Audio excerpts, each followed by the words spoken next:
All right, guys, I hate to say it, but today I did some emotional trading. And not the emotional trading you would think emotional trading is, right? Getting caught into FOMO, revenge trading, putting too big size on for no reason, chasing yada yada, so on and so forth, or maybe, running past your stop loss. Actually, all the tickers I traded today, or all the trades I actually did to today, were right along my rule. I, followed my strategy to the T, except twice. And twice I didn't trade. I actually said, you know what? This ticker is a little bit out of my ballpark. It's a multi-day runner, out of my price range, yada yada. I'm not going to trade it because it's just not my go-to ticker. That ticker, SPRT, ended up being the big winner today. And then we had a second winner sometime later that I was like, okay, you know what? I just tried. I think I had like between 15 and 20 red trades in a row. I'm not kidding you. It was a bit demoralizing at one point, but at the same time, I don't really care. I'm so used to red days, green days. Just as long as your average is good, which we've proven it is. But it was one of those days where it felt like it was a statistical anomaly where literally just one red trade after another. I would start averaging into my winners. I would be up to 3%. I would, keep accumulating. And then we didn't get resolution. And then I pretty much stopped out for break even or took a small loss. So I'm only down today. I'm actually down at my max stop. I'm down 10% based on my average size. So I'm down $1,000. But actually, I'm not for the fact that I had so many red trades and we just didn't get resolution today, almost just makes me laugh and say, you know what, I think I did the best I could. And it is what it is. Sometimes this is based on statistics, this is bound to happen a few times a year. I'm now at 3.6 thousand trades in the last a little bit over a year. So that kind of gets to show the size of statistics I have now to kind of back my theses. And today was just one of those days where it would have been a green day if I just stuck to my strategy on all the tickers. So my problem today was I let my bias get the best of me. And we had, two times where there was a good opportunity and the way I trade could have landed me big profits. I'm talking 20, 30, 40% based on my average size. It could have been a big green day. I guess you could always say that about every single day that's you missed a big move. But the reason I missed the big move was just because my bias. I was like, you know what, this ticker, I'm not going to trade. And then all the tickers I did trade that popped up on my scanner didn't have the resolution. So let me go ahead, show you guys what that looks like now, and then we will keep seeing what kind of lessons we could pull out of here. So let's go ahead, talk about let's talk about SPRT. It's the one ticker on here that I didn't trade, and look, I'm red on every single ticker. I mean, it was mind-blowingly bad in terms of red trades in a row. I think the most red trades I've ever had in a row was 9 or something like that. So I think I broke that record. But again, the fact that, I'm not down 20, 30% goes to show that it's fine taking red trades. It's all about cutting your losses quickly. So let's go ahead and check out SPRT because this is the ticker today that was the big winner. And okay, on the daily chart, this SPRT is a ticker you guys all know at this point. And if you don't know, it's been a big multi-day runner here. It's just been absolutely flying. Right now, the shares 24 million shares outstanding, so it's a pretty nice number. Market cap getting close to $1 billion. So it's at this point, I usually don't trade tickers over 500 million. That's based on my strategy. I'm trading small caps, right? And over 500 million, you're no longer a small cap, and then it's getting close to $1 billion. So it was kind of at that point. The problem is SPRT, it's been on our scanner so many times, and a lot of people are looking at it. So again, I shouldn't be super biased like that. But I was, and it was popping over 30. It was holding this support amazing. And guess what? It broke to all-time highs right here around 34. So let me show you guys where I would have bought SPRT. I should have been buying SPRT right here into this breakout at around $34. I should be buying it. I should have been doing my second size right around 35 or so on this pullback. Runs up here, should have done my third size somewhere here around 38, give or take. Should have done another size somewhere in here. And at that point, I would have been full position. I really don't know if I would have held past 50. In theory, I should have held past 50 and then, sold as it came down back to 49 and broke the 9 EMA trend. So that's what I should have done. As you can see, not one. Usually I at least, if I'm trading a ticker I don't really like, I'll do a trade and I close out really quickly. I'll start doing like really scalpy stuff. And it works, but I'm trying to get out of the scalping mode because I miss a lot of trends. And so this was a 70% move. And the reason I say I wouldn't got full 70% is because I would have bought first size here, bought again here, bought again here. So my average might have been between 40 and 45. But at that point, I would have had a massive size and then, been able to probably walk away with like a 10, 20% profit, especially if I held past here. Now, it's always easy to talk about what you would have done in hindsight, right? It's so easy, 2020, when you look back and you're like, okay, this is what I should have done.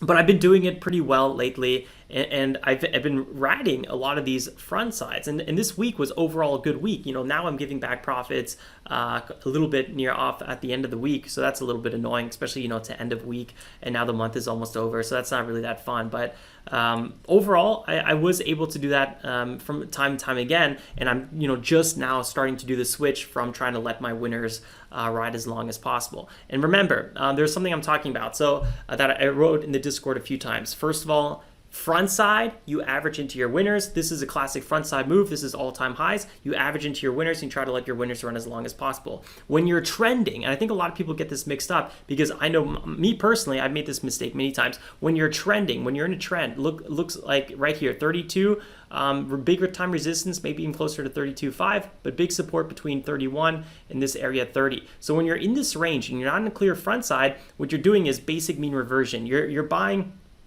Let's say on an extended move here to the downside, you're buying some VWAP support and you're selling as the price gets back to that mean area, right? Simple mean reversion. You're trying to buy support, sell as it pops back up. So you're scalping. On the backside, you're doing the same. On a backside move, you're again taking you're buying dips and you're selling as we approach back to the 9 EMA. So you would not technically be trading this move, but you would trade this dip here, selling back here. Again, dip trading, backside, buying the dip, selling on the mean reversion. Backside and range trading sometimes works really well. There's some months it works really well, some months not so much. As the market gets hotter, backside and range trading work worse. As the market, in a hot market, front side is better, and a slow market, especially over the summer, for me, ranging and backside were amazing. It was my go-to bread and butter. I was making a lot of money from it. But yeah, in these hot markets, you'll never make more money when you're than when you're following the front side move. So that's what I should have been doing on SPRT. And I think you only get so many. Sometimes you get like maybe 3 moves like this, but oftentimes it'll just be like 1 or 2 at best. Especially if you're only trading, let's say pre-market and the market open, because that's kind of a short window. If you're trading all day, you're going to see several moves like this, because then you're trading that golden hour where, from 3 to 4 before the market ends, you have some really nice moves as well. But I don't trade that long because that'd be way too much screen time for me. So yeah, that was SPRT. That's when I snoozed on. And let's talk about some of these other tickers. We'll start with BBIG. This is a ticker that was made, and now look at this. Finally, it's trending. Oh, right when I decide to walk away. Oh man, it's totally one of those days where you're just totally on the wrong side of everything. So BBIG pops up here, front side move. I start accumulating, starting to buy the breakout here. And I buy a little bit more here, but then it breaks and I have to cut it. I have to stop out. Again, pops back up, start accumulating. A lot of sellers here and getting close to the market open, so I close on this one just by default. Technically, I should have not closed on this one, but I don't hold at the open cross. I don't hold through that.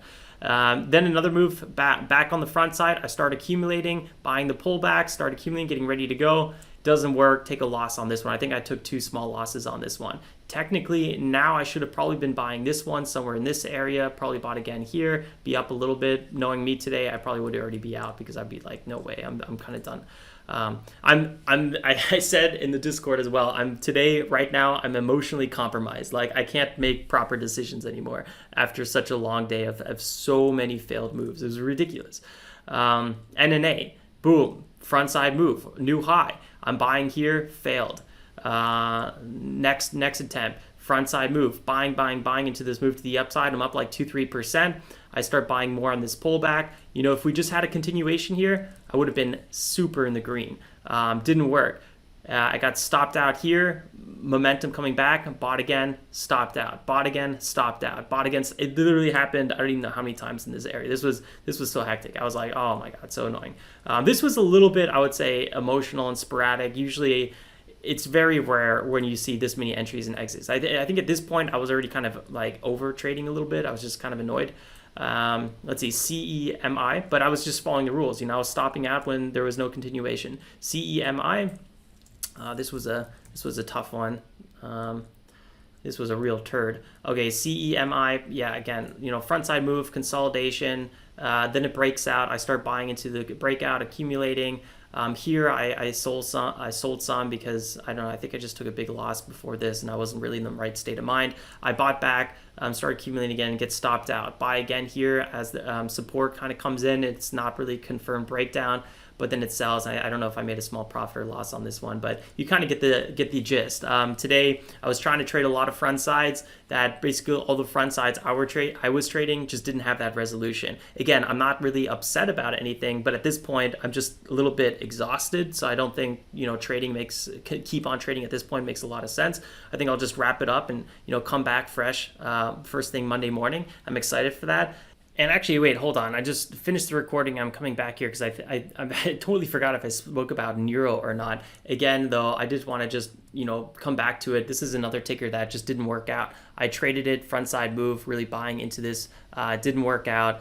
Cut my losses, tried to buy back here, and then got stopped out again. It was just this constant giving back profits. It was really, really frustrating. Again, you can see here, was buying into this move. I was nicely in the green. I don't know, like 1% or so, actually more, about 2% here on this one.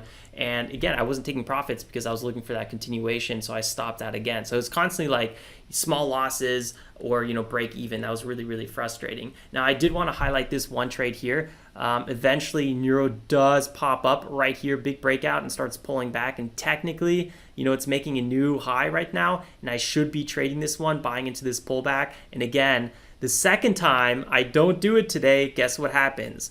Boom, 20% move.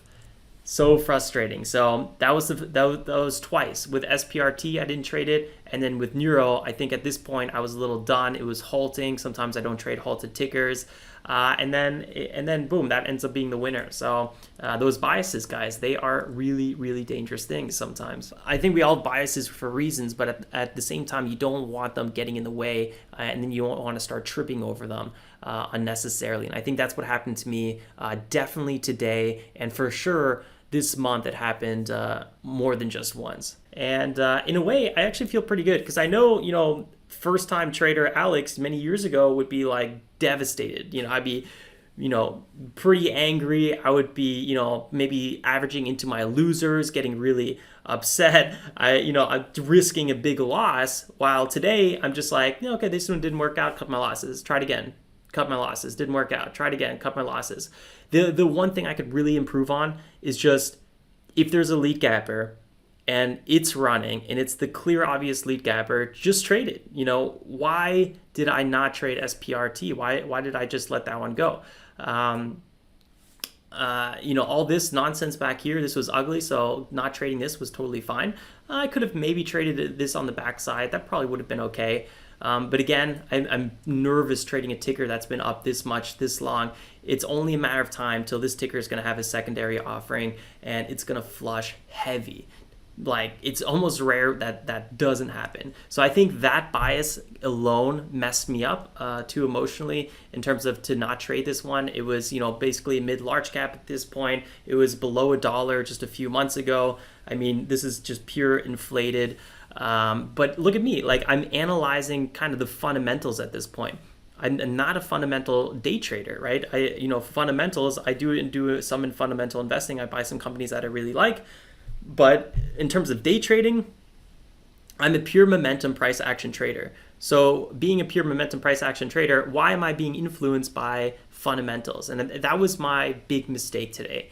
Obviously between $2 and $7, those kind of tickers is where I make the majority of my money. But that doesn't mean, I'm not going to get every now and then a ticker over that price range that I make a lot of money in too. So sometimes overthinking, over analyzing, putting too much noise into your trade is a really bad thing, and I kind of call that all biases. And yeah, it is noise ultimately. You're taking too many variables and influencing your trade. When as a momentum day trader like myself, all I should be doing is price action. And based on the price action on SPRT, big volume, especially pre-market, this is a massive volume pre-market.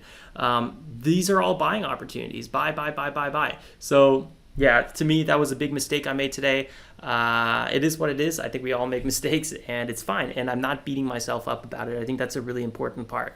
Just, accept it and then move on. So hopefully I can learn something from this, and hopefully you guys can as well.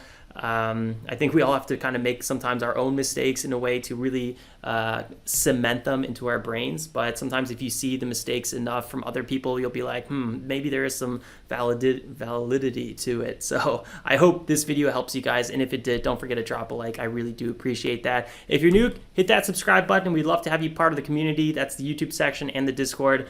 And like always, guys, stay safe, make some awesome trades, and have a great weekend. Ciao, ciao.